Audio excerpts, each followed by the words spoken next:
Hello everyone, welcome to our channel. Telugu రాష్ట్రాలలో భిన్న వాతావరణ పరిస్థితులు కనిపిస్తున్నాయి. కొన్ని జిల్లాలలో మాత్రమే వర్షాలు కురవగా ఉష్ణోగ్రతలు మాత్రం భారీగా పెరగనున్నాయి. వివరాల్లోకి వెళ్ళి వాతావరణ పరిస్థితులు తెలుసుకునే ముందు మీరు ఇంకా మన ఛానల్ కనుక సబ్స్క్రైబ్ చేయనట్లయితే వెంటనే సబ్స్క్రైబ్ చేసి పక్కన ఉన్న బెల్ ఐకాన్ని కూడా క్లిక్ చేసేయండి.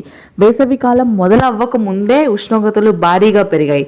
ప్రతి సంవత్సరం మార్చి మొదటి వారంలో నమోదయ్యే ఉష్ణోగ్రతల స్థాయి ఈ సంవత్సరం ఫిబ్రవరి మొదటి 2 వారాల్లోనే కనిపిస్తుంది.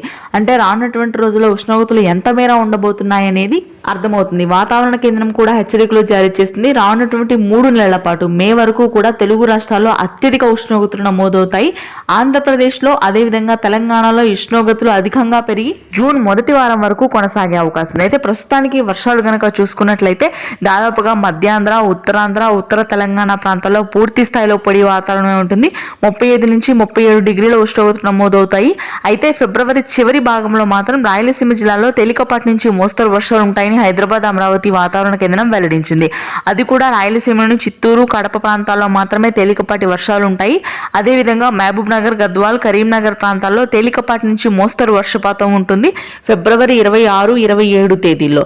ఇక ఆ తర్వాత మనకి దక్షిణ కోస్తా జిల్లాలు నెల్లూరు, అదేవిధంగా ప్రకాశం, ఉత్తర ప్రాంతాల వరకు కూడా చిరుజల్లులు నమోదవుతాయి. మిగిలిన అన్ని ప్రాంతాల్లో ఉష్ణోగ్రతలు పెరుగుతాయి.